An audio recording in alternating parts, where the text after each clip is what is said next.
Well, a pleasant good afternoon to everyone, wherever you may be. I'm Michael Hingson, and I am here hosting the webinar series we call the Accessibility Gap. And co-hosting and with me today is Josh Basile. If I could talk straight, I'd be in good shape. Josh, welcome. Thank you, Michael. It's great to be here today. We're excited about this series of webinars because it talks about something that most everyone isn't addressing, and that is this concept of the accessibility gap. Last month, we did our first in the series with Curtis Chung, who is a well-known assistive technology expert, a longtime consumer advocate. And we talked about the nature of the gap. And basically what we discussed last month was that there is a very significant gap between, on the internet, what exists and the number of people with disabilities who can access what exists. And that gap grows wider every day as more and more websites are created that are inaccessible to those of us who happen to have a disability. The world, the industry, and most all of us are not doing anything to bridge that gap. And we thought that today, one of the main ideas that we can talk about, and one of the main objectives we have, is to make you aware that it crosses disability lines. It isn't just blind people, although we tend to be pretty visible at dealing with the accessibility gap because of the fact that we don't get a lot of access to content for a variety of reasons. But no one thinks about the fact that it goes further than that, and that it isn't just blind people. So Josh happens to be a quadriplegic, uses a wheelchair. And I mentioned last month, my wife is a paraplegic who uses a chair, but she doesn't have a lot of the issues that, say, Josh does. And Josh will talk about that. For my part, I have been blind my entire life. I have been using the internet since it's been around, have found some websites that work pretty well, have found a lot of websites that are not very accessible and don't work pretty well. And more recently, even finding that some of the websites that I can access, when people actually do the work of remediation of those websites, that is, they work to make them accessible, a lot of content becomes visible and usable for me that I've never been able to access and use before. And I'm sure that Josh also has lots of stories about that. So Josh, why don't you introduce yourself a little bit? I think some of the people here know my story more than yours. So why don't you go ahead and tell us about you? Thanks, Michael. So, hello, everyone. I'm Josh Basile. So just to let you know about my journey, I grew up in Maryland and was an avid tennis player, loved all sports. And after my freshman year of college, this was back in 2004, I was on a family vacation at the beach, and a wave picked me up, threw me over my boogie board, and slammed me on my head. That day, I shattered my neck. I was face down in the water, unable to turn over, but luckily my friends saw me floating, and they pulled me onto the sand, and that was the start of being a C4-5 quadriplegic. I'm paralyzed below the shoulders, so I use mouth control to operate my computer. I do have enough movement in my hand that I'm able to operate my joystick. I can't even lift my hand off my joystick. But that's my level of injury. But I never let my spinal cord injury or my unique abilities stop me from moving forward and continuing to wheel after my dreams. I ended up going to community college after my injury, then went to undergrad, and then went to law school and graduated magna cum laude without ever flipping a page with my fingers. Technology is pretty amazing. And I think a lot of what we're going to talk about today is how technology is advancing in beautiful ways to bridge the accessibility gap. I have a nonprofit called Determined to Heal, and we help simplify the transition for newly injured families through information, videos, through adventures. We just try to live with an adventure spirit, adventurous wheels, and keep moving forward. There's no point to really reinvent the wheel if others in the community can show you what's been done before you and give you ideas on how to customize your journey forward. Mike, thank you for letting me have an opportunity to speak. Well, Josh, let me start by asking you a question, because I'd like to really hear it from your perspective. What what do you feel is the accessibility gap? How would you break it down if you're dealing with it in terms of all of us? I think the simplest way to think of the accessibility gap is we have accessible websites and we have inaccessible websites that exist. And the gap is, what's that divide?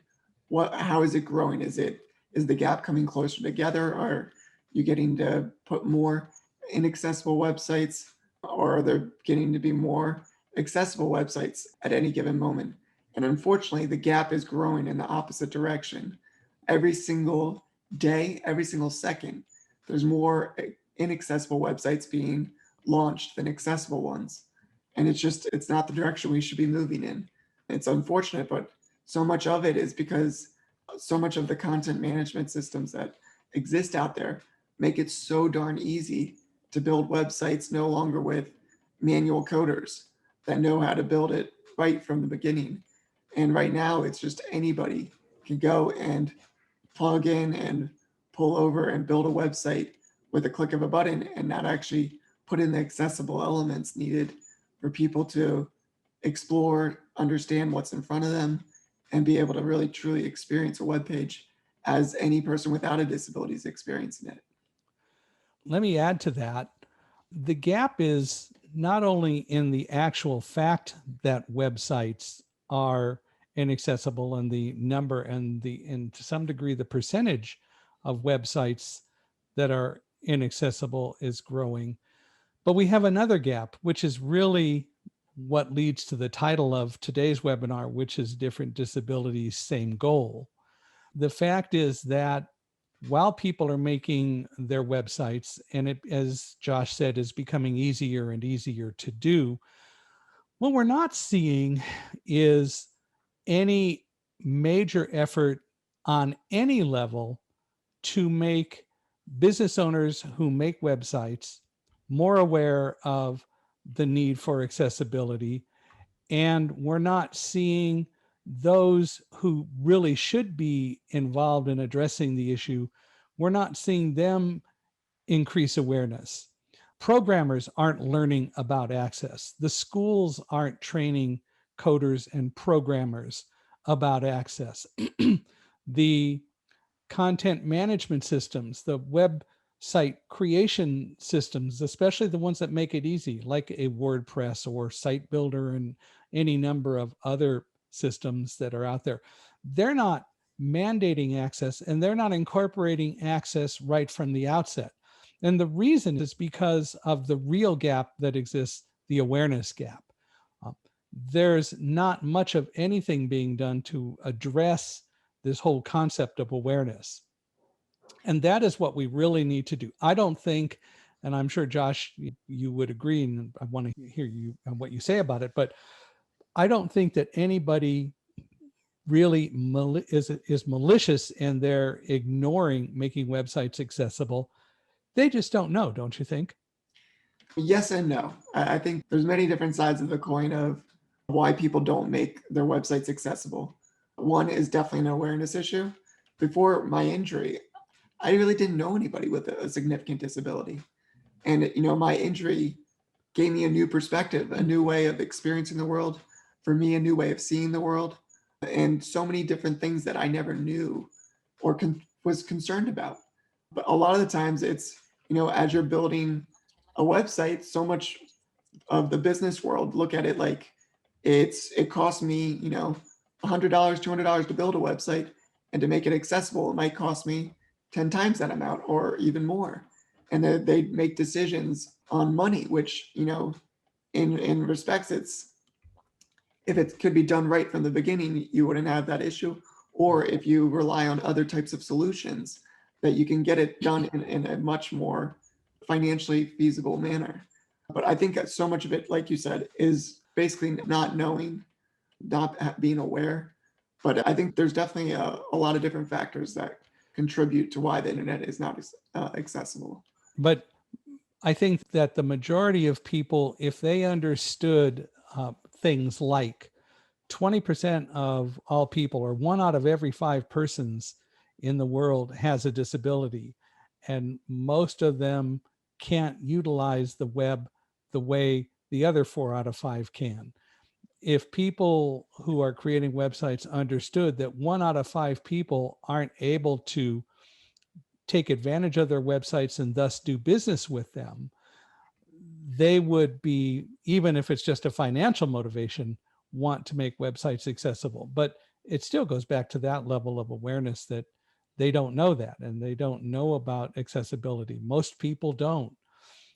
And unless they have direct interaction, they probably won't until the time comes that disabilities truly become a topic that we are as a society willing to discuss and bring to the forefront. In the past several years, we've certainly heard a lot about diversity with issues regarding women, like women in Hollywood. We saw a lot of that dealing with the Oscars last Sunday, or different races and so on, and how all of that is changing. And that landscape is changing.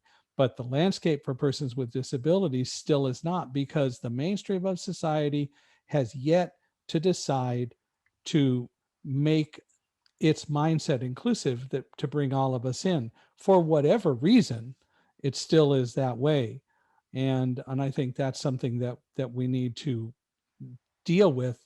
And hopefully things like this webinar will help raise some awareness and find that more people will become aware, because I do think that mostly people, if they understand, want to do the right thing. The other part about it, Josh, is, as you said, it needs to be inexpensive and it needs to be easy to make happen. And the reality is that there are a lot of people who have found some pretty easy solutions that have made their websites accessible. They feel that it has. No one has objected to the website since they've put technology into play that makes their website accessible. So they're happy and they're able to go on and do their business. And of course, that works until something doesn't, like the website server goes offline or something like that, and then they don't have a website. Or it can be that somebody says, I tried to do something on your website and I couldn't make it work. Can you help me with that? Or people will speak up and say, we have an issue. And then when that happens, the good website owners will address the issue, and hopefully that they have resources to make that happen. Points about the fact that businesses just are not tapping into the disability community. If you have 1 out of 5 different potential customers that could potentially benefit and purchase or access the information on your website, why wouldn't you want to reach that audience? Like we're talking about billions of dollars of untapped customers that, because a website's not accessible, that they can't fully reach that audience. And studies have been done over the years that the disability community is the most brand loyal community in the population in the entire world. Once we are treated properly and cared for and acknowledged, we go back and back as repeat customers to these businesses. And it's not only just us, it's our family members, it's our friends, because we speak about it. We talk about, yeah, we went to that place and treated us well. And we go back and again, we invite people there. We let them know. We love being mentors to other community members.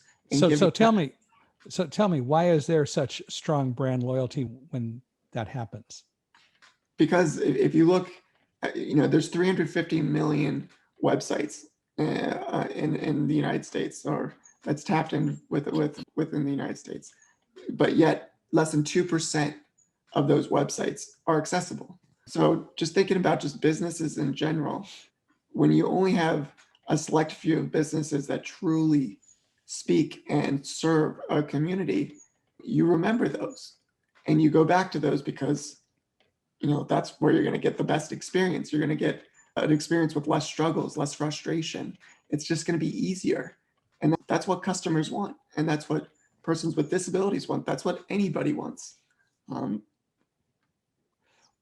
One of the strongest messages that any good salesperson learns is when you establish a rapport with your prospects and with your customers, when you get them to feel like you're speaking to them, not pressuring them, not just trying to, as a lot of people would say about used car salesmen, sell them, but you're speaking to them, you are concerned about them, they're going to pay attention to you. There's so many examples of that. If you deal with people in real estate, the good real estate agents will tell you that although we may have sold someone a house, the fact is that if we keep in touch with those people, if we know what's going on in their lives, even though they're not going to buy from us for a while because they're not moving, they'll refer other people to us. And when they do need to move, they will remember us and they will come back to us. And the reality is that works when you have that genuine concern. And the 2% of websites that are accessible are transmitting a message. We care. We are working to make ourselves available and accessible to you, whoever you are. And the result is we're going to be brand loyal, and we are brand loyal to those people that really touch us and talk to us. And that is, I think, one of the most important things that we as people discussing this today, and people who create websites, and more important, the people who are going to be involved and the companies that are going to be involved in fixing websites, the most important thing they can know is it really is about the consumer much more than the business, because you may get a business as a customer, but ultimately it's about getting the consumer, the users of those websites, to both the accessibility that has been created and then obviously the products that you want. My favorite example that I came up with just on the spur of the moment once a couple of weeks ago is that you can have websites that people work on and do things with and supposedly make accessible. But if consumers have a problem with it, it's like cat food. If you are a company that manufactures cat food and you sell it to your customers, that's really great. But it only works until the cat tastes it.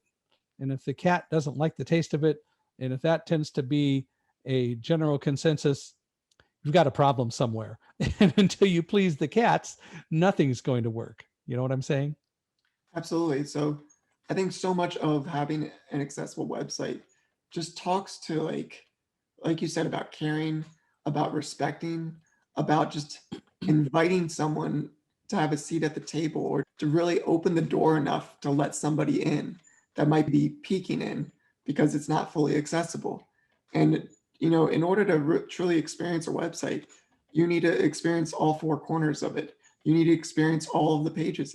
If you can see the product, you can read about the product, but you can't check out and purchase the product, that's just half of the picture. That's half of the puzzle. And that's the trouble. Some websites, you just can't navigate the full thing without, calling in a family member or friend to help you get across. And to tell you the truth, not everybody has those people next to them to help them at any given moment. So it's making the website accessible is just so important. And right now, as the accessibility gap is going in the opposite direction, it's something that we need to do. And like right now, we're talking about the issues, which is the first stage of understanding that there is a major problem. And then it allows us to figure out solutions on what we can do to bridge that gap and how we can work together as a united front to bridge that gap. And I would love to talk a little bit about how we've done this well in the past and how we haven't done it well in the past within the disability community.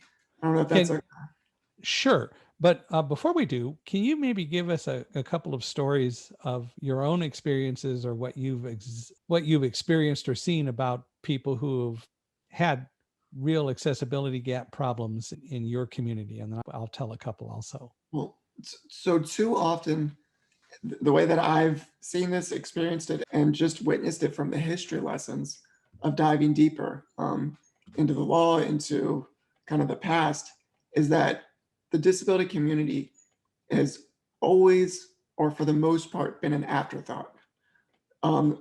Products are rushed to market, industries are created, and the disability community is not thought of until years later, when we basically let's say with building a building, like before the ADA was existed, buildings were built, and if they were built accessible, it was one thing. If not, later on they would create a ramp to let somebody in. And probably the best industry right now that you look at it in recent years is the ride sharing industry, the Ubers and the Lyfts of the world. They basically came onto the market, crushed the taxi industry, which had regulations on accessibility, and then basically came into this new ride sharing world and had zero accessible vehicles out there for persons with disabilities. And it made it so hard to get picked up if you're in a manual wheelchair, and really almost impossible if you're in a power wheelchair. And now, as years go on, enough persons in the disability community have spoken loud enough, and enough things have been getting into the media. And now these companies are starting to say, we want to help this customer base now that we're being forced to. And, we don't want to force businesses to do the right thing. But at the same time, it's the way it's been done over the years. And it's unfortunate. And as the accessibility gap becomes wider and wider, it's just, we need to keep the conversation going to let businesses know that they need to do this.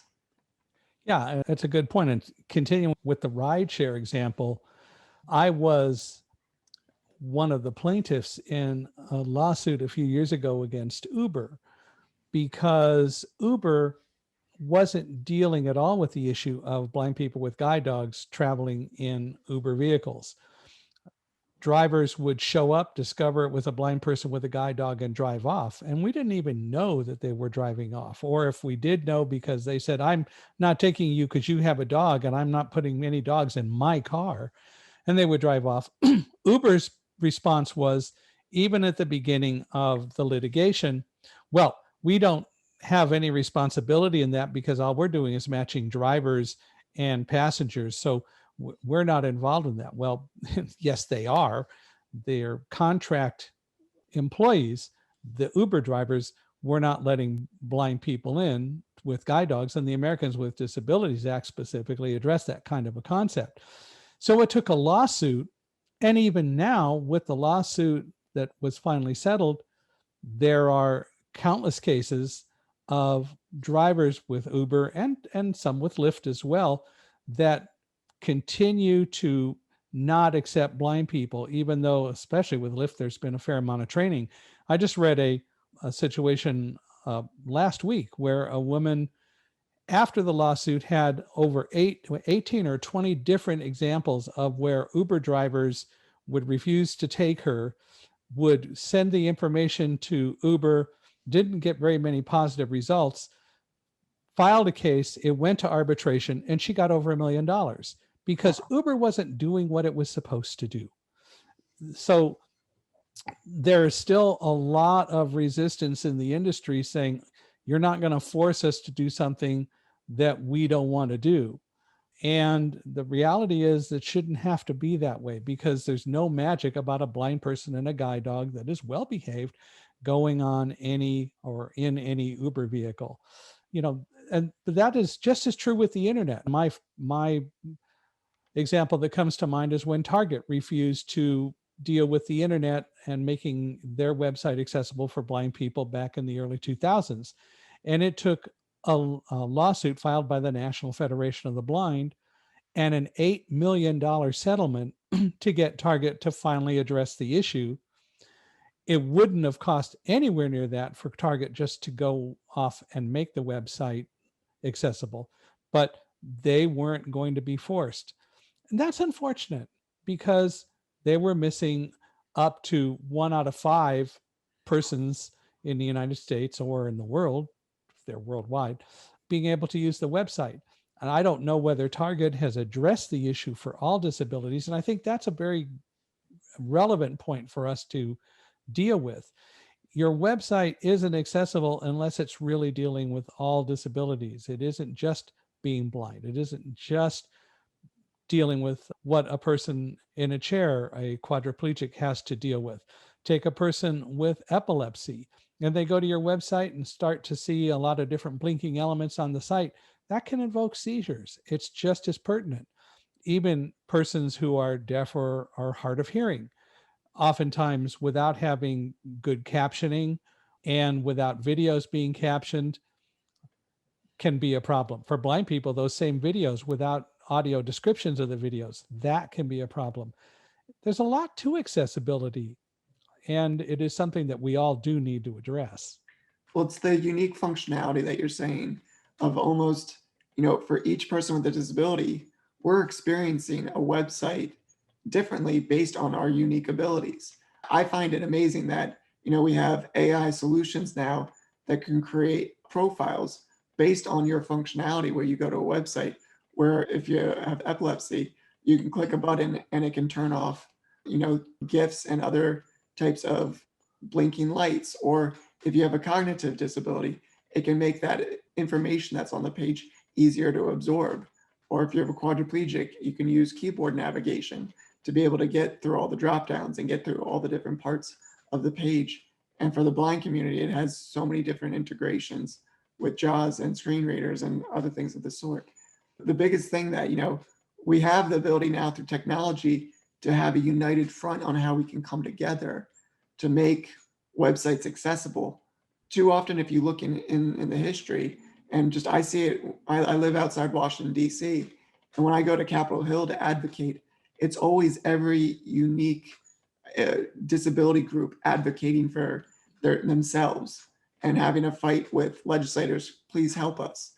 But what too often doesn't happen is that we have a united front of all disability groups coming together for, a mission to make a particular thing accessible.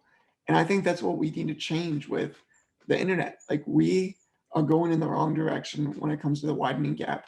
And the only way to bridge it is if we all come together, persons with disabilities, unique populations of persons with disabilities, persons without disabilities, people that are manual coders, people that are in the artificial intelligence world. The more and more people we come together in the business community, we all unite under a common mission to make the internet more accessible. And we can do beautiful things together if we do that. But the trouble is, how do we get messages like we have in today's webinar out to the world to start a movement, to get people involved, to get people to have a call to action? And I Yeah. hope we're starting that right now. And I know other people have chimed in about this in the past, but we just got to keep having this conversation. And, it is true that people with different disabilities do have, in some senses, different needs. And there's relevance in advocating for specific needs, but there are also areas of commonality. And it would be very difficult to imagine that the reality of making the internet accessible for you is really different than making it accessible for me. It's all about access. It's something that we all should work on together. And we need to get more business owners and more of the companies that are involved in making the internet accessible to work together. There's not just one way to make the internet accessible. There are some who say that. There are some who say the only way to do it is you got to code it. You got to do it right by hand. There are those who say the only way you're truly going to make it happen is if you start with accessibility right from the outset. Well, that's definitely true. That is, if everything were such that you could not create or publish an internet website and content without ensuring its accessibility because the technology demanded it, then a lot of things would go away and there would be access. But the reality is that's not working for us. So the ideal is a wonderful thing, but it is an ideal and it isn't something that anyone is going to make happen in the near future. So you do have a lot of different other kinds of alternatives and aspects that need to be addressed. So the fact is that whether it's being done through artificial intelligence or whether it's being done through manual coding, the goal is the same, the results will be the same, and the need, certainly, that is the need to make websites accessible, is the same. And the reality is it should all be a unified front. we'll see. Maybe things like the World Wide Web Consortium will recognize that. And that is, of course, where a lot of the standards come from. And I guess it's relevant that we talk about standards just a little tiny bit. That is to say, there are standards, there are guidelines, well, not so much standards today as guidelines, that say this is what you need to do to have a website be accessible. And those generally rely on putting in codes and doing the website accessibility remediation through a coding process. But that doesn't work because it's a one by one kind of a solution. That is, you've got to do it to each website. Well, now we're finding that some companies, and I will mention accessiBe is the one that I know of course, I'm a little bit, I won't say biased, but oriented toward accessiBe because I've seen it. But the fact is, artificial intelligence is a solution that will help make websites accessible. It's doing it. And that makes perfect sense because artificial intelligence is all around us in the world, whether we happen to have an Echo from Amazon, a Google Home, whether we have technologies that use other ways of interacting with the internet. We have Netflix and other websites that use artificial intelligence to talk about our shopping habits. For heaven's sakes, Apple just updated their iPhone iOS software because Apple felt that there were too many websites or companies that were invading the privacy of users and looking at what they do and using that to customize advertising. That's AI, right? So it is all around us, but we all could work together and we all could resolve and solve pretty quickly this accessibility gap, don't you think? Working together is basically everything you said. Is we have to have many different pieces of the puzzle in order to do this. We can't just have one piece of the puzzle and expect the whole picture to come out. But with that being said, I'm a big believer, my world as a quadriplegic, if it was 20, 30, 40 years ago, the difference in my life has always been technology. Mhm. Technology changes everything for someone that is paralyzed below the shoulders. And when it comes to the internet, I think we're getting to a point where, because of artificial intelligence solutions, we now have scalable ways of really attacking the accessibility gap in ways that never existed before. And it's only going to get better as we invest more time, resources, and energy, like you said, into artificial intelligence, machine learning, all these other components where we can break down those accessibility barriers with either just embedding a specific piece of code that ends up going over the website behind the scenes with computer software, like the manual coding. Yes, if you can do it right from the beginning with manual coding, that is an awesome option. But the second that you update that website, you have to go back and make sure that it's accessible again. Because if you don't have that accessibility element in for updated information, you're closing the door slowly and slowly on that website when it comes to accessibility. And that's part of the challenge that a lot of businesses have, is that the only way to do that if you're coding is you've got to keep someone on retainer. And if we use the last year as an example, the pandemic has made that all the more difficult because the money just isn't there to do that. But even in a non-pandemic time, for smaller businesses that want to create accessibility, if you have to keep someone retained, that's going to significantly eat into your profits. Should you do it? You got to find a way to keep the website accessible. But remember, part of the justification is that you're going to have a lot more potential traffic going to your site. And if you start to tell people, hey, my website's accessible, come and see me, people who come and discover that will, because of that Nielsen study that we talked about earlier, will be brand loyal. I can tell you from a personal experience, that's always going to be the case. And I've been in sales and marketing since, well, literally since 1976, but even before then. I've been in sales my entire life because as a blind person, I've had to sell just to convince people to let me take my guide dog somewhere. Long before the ADA, I've had to sell in so many ways. All of us have. Josh, you've had to sell to convince people. And as a lawyer, you're always selling. And I don't mean that in a negative way. You are arguing a case as a sales presentation in a broad sense. And for me, it's always advocacy. It's ever since my injury. So when I was first injured, I was on a ventilator for 5 weeks and wasn't able to speak a word. I was only able to blink with my eyes to communicate with my family. And ever since that day that I got my voice back, I promised myself I would never be silenced again. So I've exercised my vocal muscles, my vocal, my advocacy with my mind to make sure that every word counts. And so much of what we're doing right now is figuring out how can we advocate for a more accessible internet. And we because we live it, because we speak disability, we understand what we need to do to make this possible. And we need to do it together. We need to have actual solutions that are scalable, and we need to attack the 350 million websites that exist right now to make them accessible. It's not going to be an easy feat, but the if we don't do something about it, it's just going to get wider and wider, and that scares me. And it's 350 million, by the way, and growing. And that's, of course, the issue. I am on some email lists. I've got to cut down on the number of unsolicited emails I get, but I'm seeing a number that talk about how Amazon is changing the way it operates. And so join this webinar to learn how you can set up a sales system with Amazon and sell products on Amazon, even if you don't have your own, or how you can set up a system to do this or that or whatever.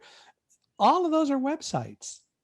And all of those websites come without any specific process of making them accessible. So Shopify is a major marketing system that's out there, and you can get a website set up on Shopify, but the basic Shopify system doesn't in of itself create real accessibility. A website might be usable because the words are there, although we may or may not be able to see the pictures.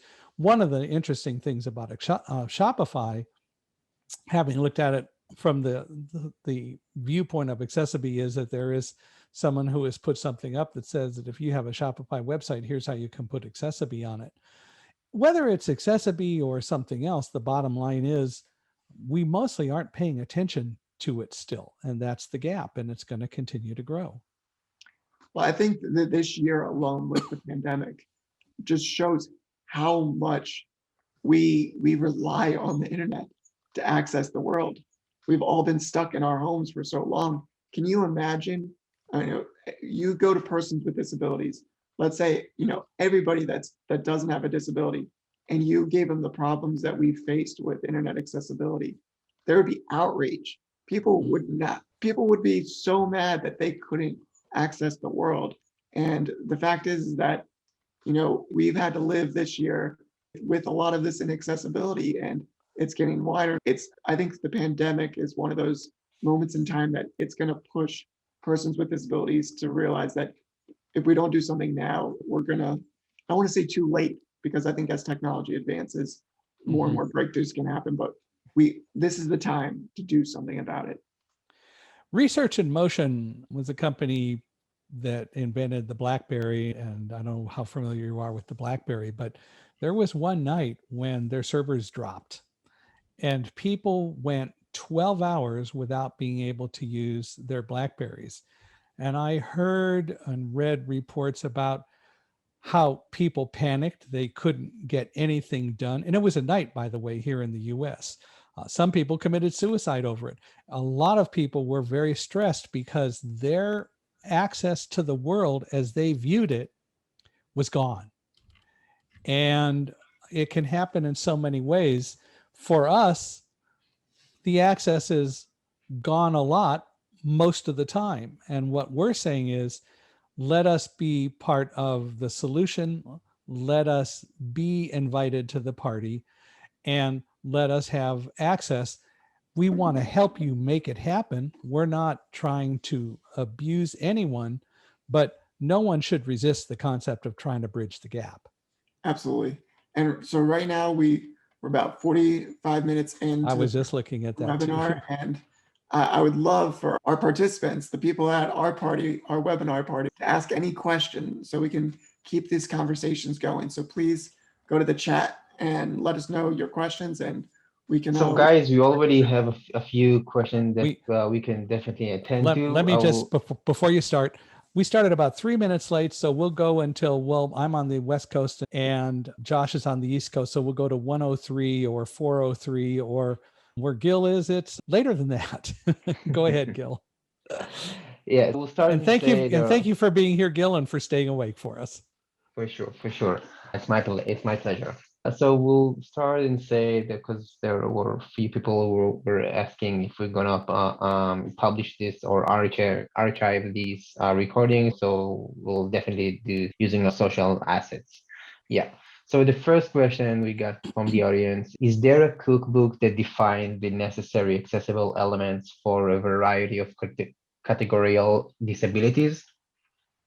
There is, and Josh can add to it, but again, the World Wide Web Consortium has created guidelines and things that it says needs to be involved in an accessible website.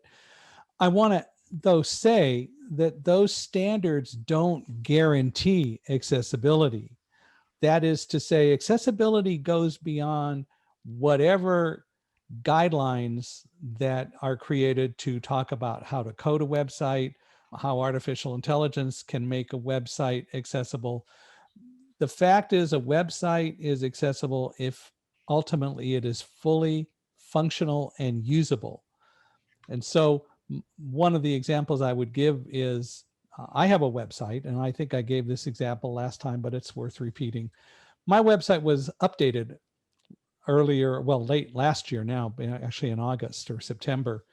And when it was updated, it was done by a person who I discovered didn't really have a lot of expertise in accessibility. But he updated it. There were images on the website. There were other things on the website. And one of the specifics on the website was pictures of me and my guide dog, Roselle, who you can, for those of you who can see it, Roselle is behind me over my right shoulder. Roselle and I were in the World Trade Center on September 11th, and we escaped. I was the Mid-Atlantic region's sales manager at the time for a company. And artificial intelligence, when we brought accessiBe on board, artificial intelligence interpreted that image as man in black suit hugging yellow Labrador retriever, which is correct. That's exactly right. But that's not really saying what that image is showing that I would want people to know. What I want people to know is Michael Hingson hugging Roselle.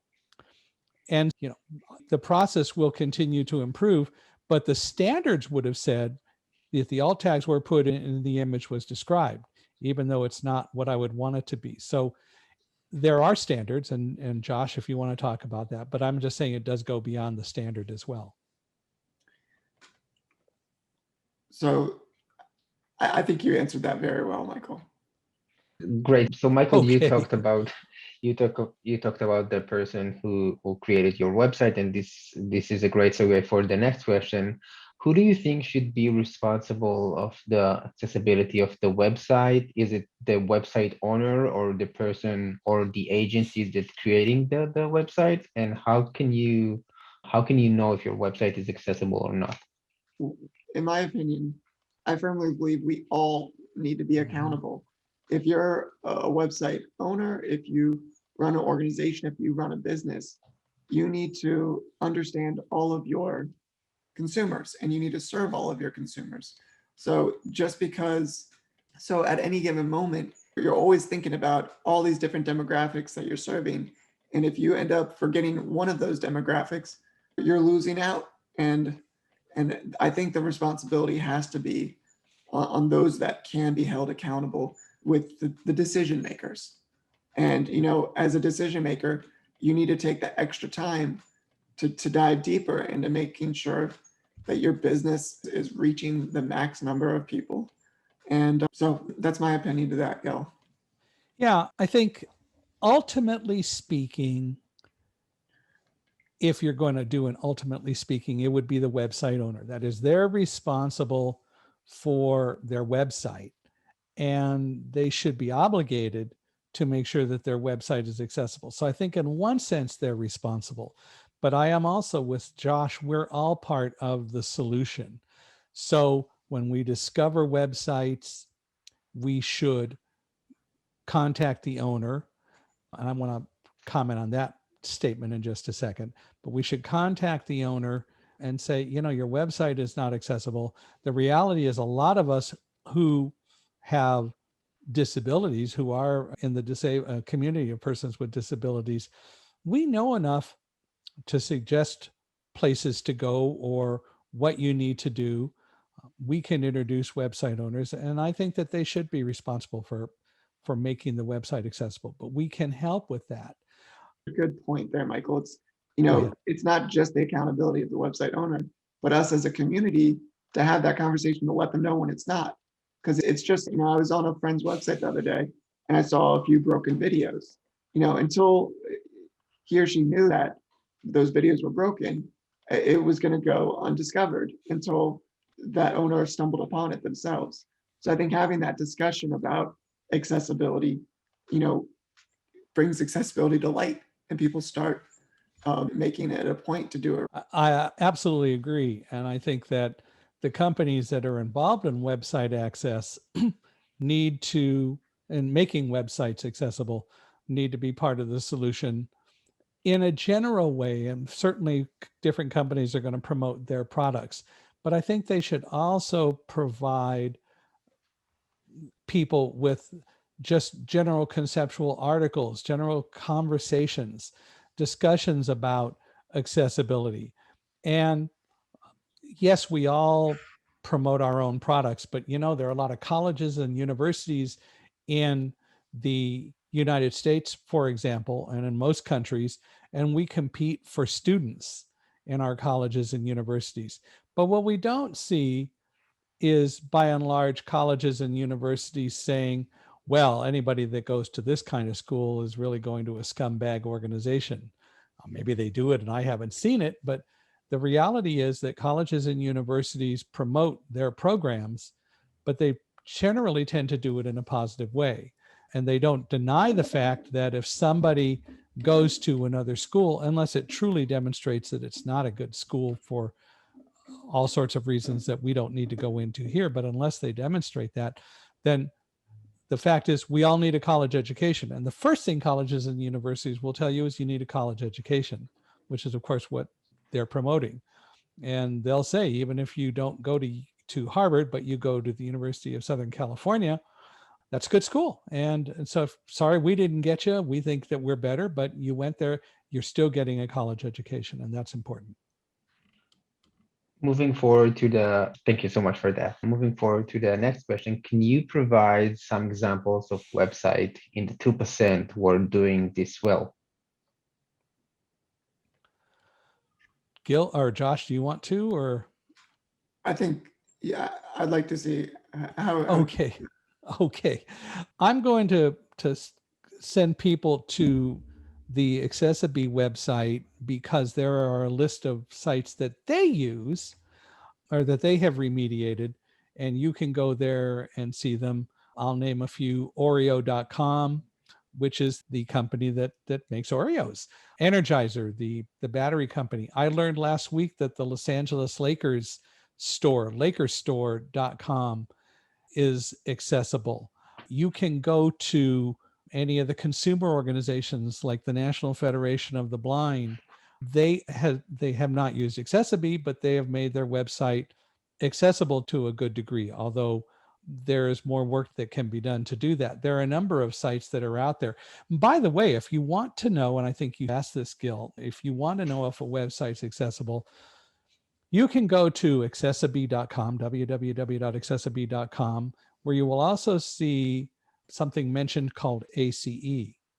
ACE is a free website audit tool, and there are a number of them out there, but ACE is a free website audit tool that you can use, and we'll ask you to type in a website name, and then it will audit that site and tell you, based on the World Wide Web Consortium guidelines, the Web Content Accessibility Guidelines, and so on, it will tell you how accessible that site is. And so that's another place to go to look at whether a website is accessible or not. But ultimately speaking, what you can do is to go visit a website and see how usable it is. And The how usable it is needs to include, if you're blind, for example, the things that you don't see. And even though you don't know about them, that's where programs like ACE can help, and you can learn about them. There are so many examples of people who thought their websites were accessible and didn't do anything. But as I said, they don't do menus, they don't do image descriptions, and they don't do other things that give us the information that we need to have. With that in mind, I see a question from James that the vast majority of 350 million websites are small businesses or smaller. What tools can those small businesses and nonprofits use and survive the costs? So I know for small You know what business I'm going to purposes- say. For small Go business purposes, yeah, accessiBe provides the services at a much lower rate than manual coding. The thing I love about the nonprofit of that is that accessiBe has said that they are going to provide the accessiBe services 100% free for nonprofits. So for like my nonprofit, I was able to get it up and running for free, and which I'm now loving so much. So all the nonprofits, it's just sharing that with your communities that this exists for them is an incredible power to make it accessible. I'm on the board of a nonprofit that added accessiBe independent of me to their website about a month ago. accessiBe has also said that if anyone knows or is involved with a COVID-19 site, especially vaccination websites and so on, that accessiBe will provide its product free of charge to any COVID-19 site. And Kaiser Health News, or Kaiser Health Net, did a survey a couple of months ago. They surveyed 94 websites that were related to COVID. 10 of them had some amount of accessibility and the other 84 did not. That's not what should be going on, especially when, among other things, government agencies are supposed to know about this stuff. It's really scary that during COVID that you're not allowing or making sure that your website is accessible before you make it go live. That just does such a disservice to persons that are the most vulnerable to COVID. And that, it's, in my eyes, it's life or death. And if you don't have the ability to get that vaccine or delay that vaccine, that it's so terrifying. Yes. How do you think COVID has affected accessibility, especially with the rise of CFS, ME, long COVID resulting in more disabled people? Well, I think that answers part of it. If as more people become persons with disabilities in one way or another because of COVID, they may, depending on what has happened to them, need to have website access that they don't have today. We have seen some companies respond really well. Zoom, for example, I don't know when it first started, but when Zoom became very popular, it became visible that Zoom actually has an access team. And whenever something is reported to the team that is not accessible with Zoom, they jump right on it. And I've seen fixes to accessibility issues within a matter of even just a few days. One came up last week regarding a keyboard command to start a meeting, and it's been fixed. It was an access issue. There was a button, there was a key command to utilize that became broken. It's now been fixed. So they've been great at responding. I don't know of any other companies that have put that level of commitment into the process, but it is something that all companies should do, especially large companies. For small companies, if you rely on accessiBe, for example, reporting to accessiBe helps, because accessiBe will address it or let you know that it's not an accessiBe issue or what they can and can't do and so on. And I think it's all about response. So the companies that are going to succeed are the ones that are truly responding ultimately to the consumers. And I think we have maybe just about, 3 minutes. So do we have another question? Yeah, just one more for symbolic way to sum up this webinar. So you mentioned at the beginning of the webinar that there are 350 million websites out there and only 2% of them are accessible. So how optimistic are you that there is a true chance to close the gap? There absolutely is a true chance to close the gap. By the way, that 350 million is in the US alone. I think the estimate is something like 1.5 billion worldwide, and it continues to grow.